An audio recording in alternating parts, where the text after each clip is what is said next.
በስመ አብ ወወልድ ወመንፈስ ቅዱስ አሐዱ አምላክ አሜን። የተወደዳችሁ የክርስቶስ ቤተሰቦች የእናታችን የቅድስተ ቅዱሳን የድንግል ማርያም የአስራት ልጆች በኃያሉና በገናናው በልዑል እግዚአብሔር ስም እንደምን ከረማችሁ? እንዴት ሰነበታችሁ? አሜን። ቸርነቱን ከኛ ያላረቀ በበደላችንና በኃጢአታችን ምክንያት ያላጠፋን ዘወትር ስንበድለውና ስናጠፋው በብዙ ምሕረት ያየን በብዙ ይቅርታው ያየን የአባቶቻችን አምላክ ልዑል እግዚአብሔር ስሙ ከፀሐይ መውጫ እስከ ፀሐይ መጥለቂያ ከዓለም ዳርቻ እስከ ዓለም ዳርቻ በፍጡራኑ አንደበት የተመሰገነ ይሁን።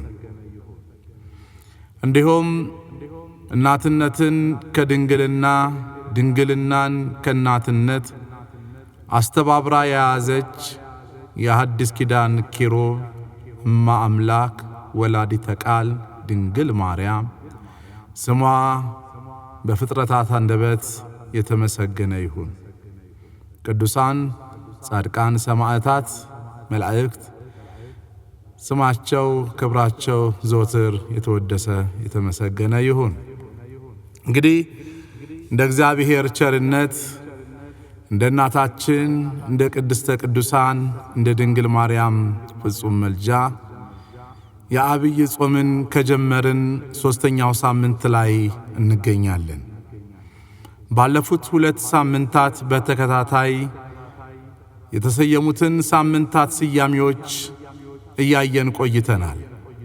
ዛሬ ደግሞ 3ኛው ሳምንት ላይ ስለምንገኝ ይህ 3ኛው ሳምንት ምኵራብ ተብሎ ይጠራል። በዚህ ሐሳብ ላይ ለተወሰነ ደቂቃ እንደ እግዚአብሔር ፍጹም ቸርነት ለመነጋገር ለመማማር እንሞክራለን። እግዚአብሔር አምላካችን ሁላችንንም በቃሉ መዶሻነት አፍርሶ ይስራን። ይህ መለኮታዊው የእግዚአብሔር ድምፅ የሚሰማችሁ በተለያየ ቦታ ያላችሁ ሁላችሁም እግዚአብሔር አምላክ ጥበብና ማስተዋሉን ይስጣችሁ። የእግዚአብሔር ቸርነት ከሁላችንም ጋር ይሁን። በዮሐንስ ወንጌል ምዕራፍ 2 ከቁጥር 13 ጀምሮ እስከ 23 ድረስ ያለውን ስንመለከት ጌታችንና መድኃኒታችን ኢየሱስ ክርስቶስ የፋሲካን በዓል ሊያከብር ወደ ኢየሩሳሌም ወጣ፣ በመቅደስም ተገኘ።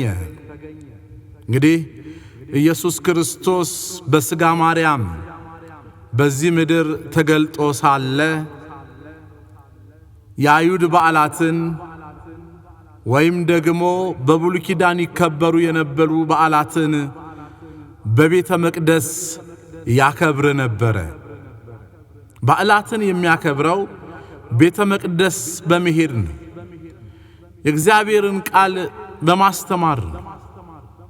ስለዚህ የአይሁድን በዓል ፋሲካን ሊያከብር ወደ ኢየሩሳሌም ወጣ ይላል። ወደ መቅደሱም ገባ። ወደ መቅደሱም በገባ ጊዜ ያየው ነገር ደስ አላሰኘው። መቅደሱ ክብሩን አጥቷል። የወንበዴዎች ዋሻ፣ የለዋጮች መናኸሪያ ሆኗል። የንግድ ማዕከል አድርገውታል። ኢየሱስ ክርስቶስ ጅራፍ አበጀ ይላል። አስተካከለ። በመቅደሱ ውስጥም በሬዎችን በጎችን እርግቦችን የሚሸጡትን ገንዘብ ለዋጮችን ተቀምጠው አገኛቸው። በገመደውም ጅራፍ በጎቹንም በሬዎቹንም ከመቅደሱ አወጣቸው። ለዋጮቹንም ገንዘቡን አፈሰሰ፣ ገበታቸውንም ገለበጠ። እርግብ ሻጮቹንም ይህ ከዚህ ውሰዱ፣ የአባቴ ቤት የንግድ ቤት አደረጋችሁ አላቸው። ደቀ መዛሙርቱም የቤቱ ቅናት በላኝ የሚለው እንደተፈጸመ አሰቡ ይላል። እንግዲህ ልብ በሉ፣ ቤቱ ምኵራብ ነው ወይም የጸሎት ቤት ነው። ምኵራብ ማለት አዳራሽ፣ መሰብሰቢያ ማለት ነው። ሰዎች በህብረት እግዚአብሔርን የሚያመልኩበት ቤት ነው። ሰዎች በአንድነት እጃቸውን ወደ እግዚአብሔር የሚዘረጉበት ቤት ነው። የእግዚአብሔር ምሕረት፣ የእግዚአብሔር ይቅርታ የሚገለጥበት ቤት ነው። ነገር ግን ከዛ በተቃራኒው መልኩ ነጋዴዎች ቤቱን ሞልተውት ነበር ይላል። ለዋጮች ቤቱን ሞልተውት ነበር። ለመስዋዕት የሚሆነውን በጉን፣ በሬውን፣ ጥጃውን፣ ዋኖሱን፣ የእርግቦችን በዛ ይዘው ይነግዱ ነበር፣ ይሸቅጡ ነበር። ኢየሱስ ክርስቶስ ይሄን ባየ ጊዜ ተቆጣ። በሬዎቹንና በጎቹን በጅራፍ እየገረፈ ከመቅደስ አወጣ፣ አባረራቸው። የገረፈው ሰዎችን አይደለም፣ ከብቶቹን ነው። ለዋጮቹን ተቆጣቸው፣ ገበታቸውን ገለበጠ፣ ጣለባቸው።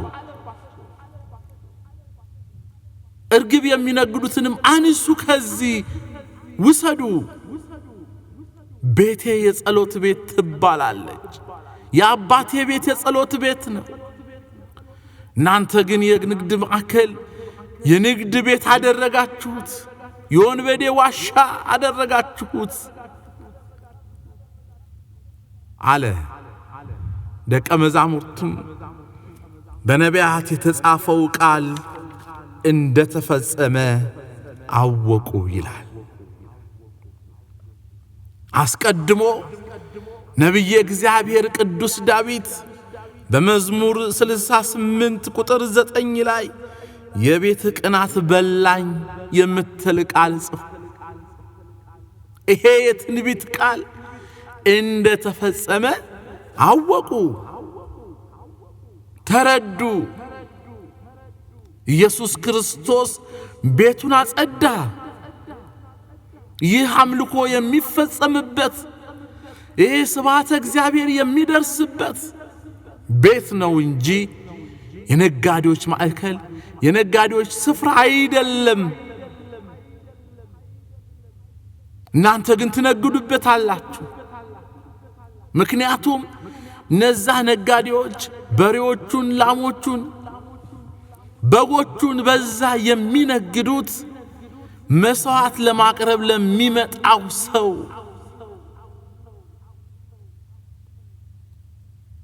ምክንያቱም በዛ ዘመን ኃጢአት የሚሰረየው በበጎች ደም፣ በጊደሮች ደም፣ በእንስሳ ደም ስለነበረ ያንን ኃጢአታቸውን ለማሰረይ ህዝቡ ወደ መቅደሱ ሲመጣ እዛው ይነግዱለት ነበር። ከሩቅ ስፍራ በጎችን እየጎተቱ፣ በሬዎችን እየጎተቱ፣ ጥጃዎችን እየጎተቱ የሚመጡ ሰዎች ውለው አድረው ከርመው ስለሚመጡ ስለሚደርሱ ያዙት እንስሳ በሬውና በጉ ጥጃው ከስቶ ጠውልጎ ስለሚደርስ ካህናቱ ያን ጊዜ ለእግዚአብሔር የሚቀርበው መልካሙ ነው። የጠወለገውን እግዚአብሔር አይቀበልም። ምክንያቱም በሙሴ መጽሐፍ እንደተጻፈው ቀንዱ ያልከረከረው ጸጉሩ ያልሻከረው ያላረጀውን ያልደከመው ንጹህ መስዋዕት አቅርብ ስለሚል እናንተ ይዛችሁ የመጣችሁት የደከመ ነው፣ ስለዚህ ቀይሩ ይላችኋል ካህናት። ሳንቲም ጨምረው ከዛ ይዘው የመጡትን ሰጥተው ደናውን ከዛ ይወስዳሉ። ደግሞ ባሏቸውን የመጡ ሳንቲም ብቻ ቋጥረው የመጡት ከዛ እየወሰዱ መስዋዕት ያቀርባሉ። ስለዚህ ቤቱ የንግድ ቤት ሆኗል።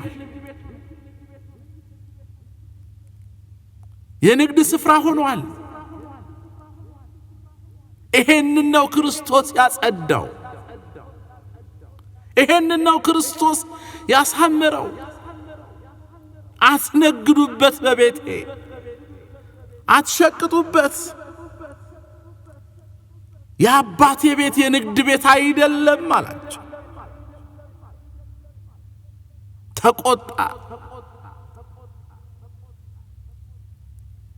እግዚአብሔር አምላክ ቁጣውን በምህረቱ ይመልስልን። ዛሬም እንዲሁ ነው። ዛሬም እንዲሁ ነው። እግዚአብሔር ልጆች፣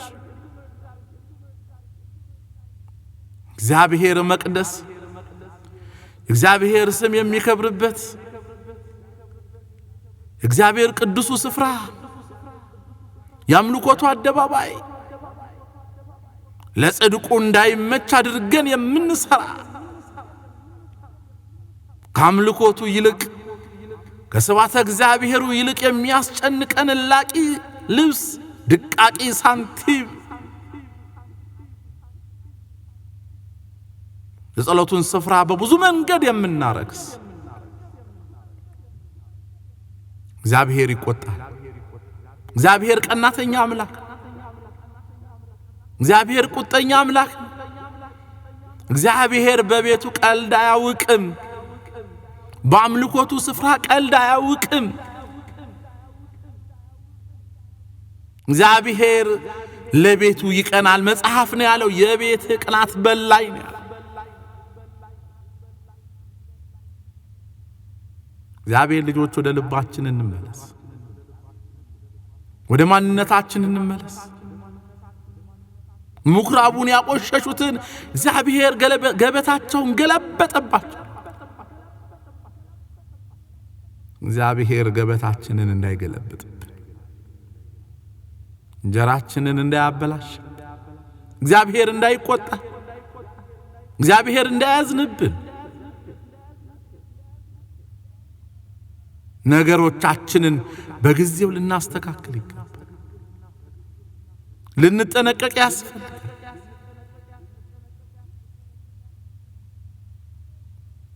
ምናልባት ተሰብስበን የምንጸልይበት የምናመልክበት መቅደሱን ብቻ እንዳይመስላችሁ የእግዚአብሔር ቤት ብለን የምንጠራው እኛ ሰውነታችን ማንነታችን የእግዚአብሔር ቤት መቅደስ ነው። የእግዚአብሔር ማደሪያ ነው። እግዚአብሔር በእኛ ቤቱ በእኛ ልብ ውስጥ ማደር ይፈልጋል። ቅዱስ ጳውሎስ በአንደኛው ቆሮንቶስ ምዕራፍ 3 ቁጥር 16 ላይ እናንተ የሕያው የእግዚአብሔር ቤተ መቅደሶች ናችሁ ይለናል። እናንተ የሕያው የእግዚአብሔር ቤተ መቅደሶች ናችሁ። እግዚአብሔር በእኛ ውስጥ ያድራል። እግዚአብሔር በእኛ ውስጥ ስሙን ከፍ ያደርጋል። አሁን ለእግዚአብሔር የሚመች መቅደስ ነን ወይ? ሰውነታችን ለእግዚአብሔር ማደሪያ ይሆናል ወይ? በብዙ የኃጢአት ሸቀጥ አልሞላ ነው። በብዙ የርኩሰት ሸቀጥ አልሞላ ነው። እግዚአብሔርን የሚያስደስት ሰውነት አለን ወይ?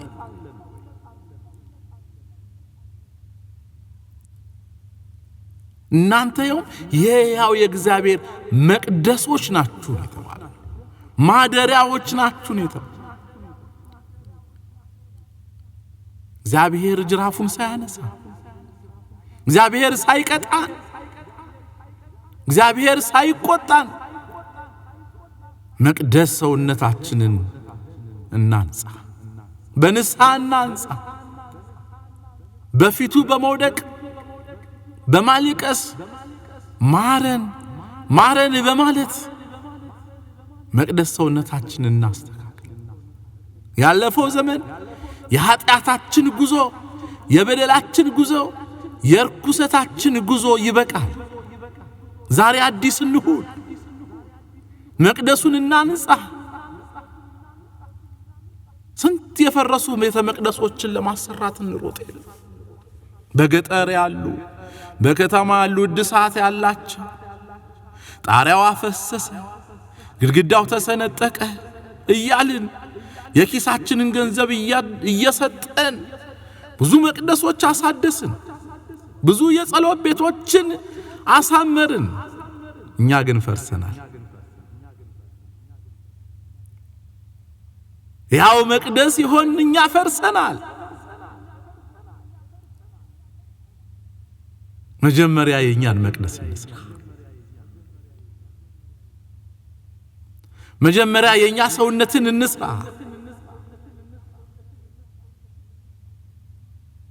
ቅዱስ ጳውሎስ በሮሜ መልእክት ምዕራፍ 12 ቁጥር 1 ላይ ሰውነታችሁን ደስ የሚያሰኝ ቅዱስ መስዋዕት አድርጋችሁ ታቀርቡ ዘንድ በእግዚአብሔር ርኅራኄ ለምናችኋለሁ ይላል።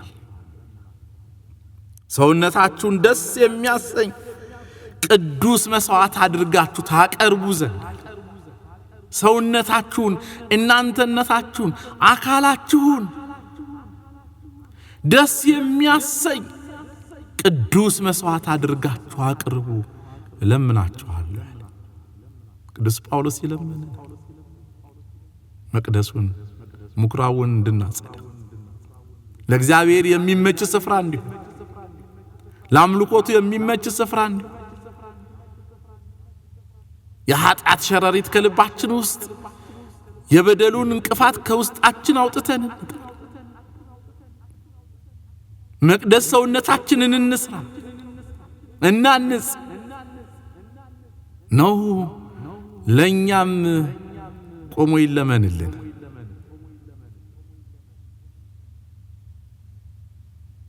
በንስሐ ነው የኛ ሰውነት የሚስተካከል። ኃጢአትን በመናዘዝ ንስሐ በመግባት በሥጋው ደሙ መንፈሳዊ ተግባራትን በመፈጸም ማንነታችን የሚስተካከለው መቅደሱ የሚጸዳው በዚህ ነው። ያለበለዚያ ግን የእግዚአብሔር የቁጣው ጊዜ ይደርሳል። ጅራፉን ያነሳል እግዚአብሔር። ኑሯችንን ያመሰቃቅለዋል እግዚአብሔር። እግዚአብሔር ካመሰቃቀለው ደግሞ ማንም አያስተካክለው።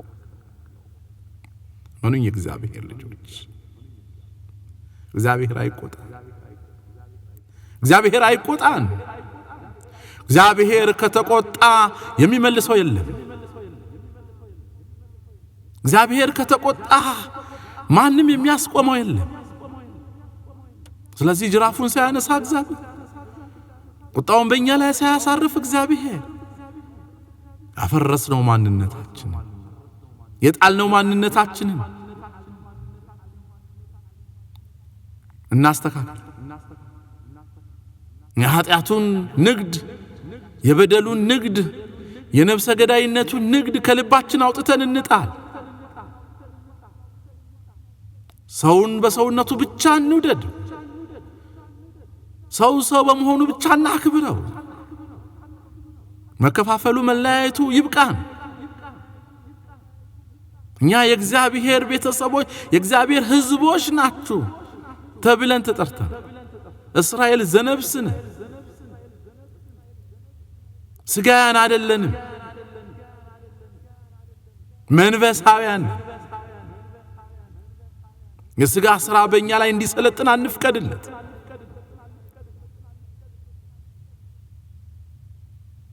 እግዚአብሔር ቤተ መቅደሱን ያጸዳበት ቤተ መቅደሱን ያስተካከለበት ቀን፣ ለዋጮቹን ከመቅደሱ ያስወጣበት ቀን፣ ገበታቸውን የገለባበጠበት ቀን። እግዚአብሔር ከዚህ ቁጣ ይሰውረን፣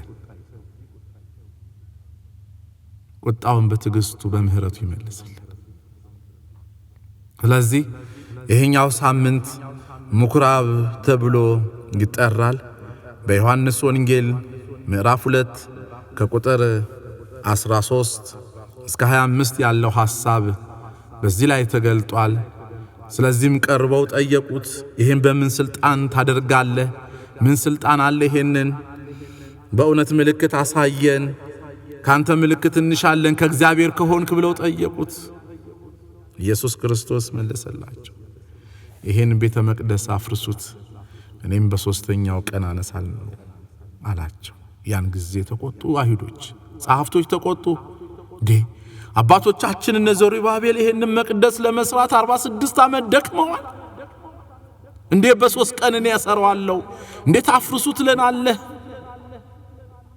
እሱ ስለ ሕያው ስለ ሞቱና ስለ ትንሣኤው ይነግራቸዋል። እነሱ ግን ስለ ተደረደረው ድንጋይ ይነግሩታል። እሱ ስለ ሰማያዊ ይነግራቸዋል፣ እነሱ ስለ ምድራዊ ያስባል። እሱ በሶስት ቀን አስነሳዋለሁ ሰራዋለሁ ያለው ሞቼ በሶስተኛው ቀን እነሳለሁ ማለቱ ነው። ሕያው የሆነው መቅደስ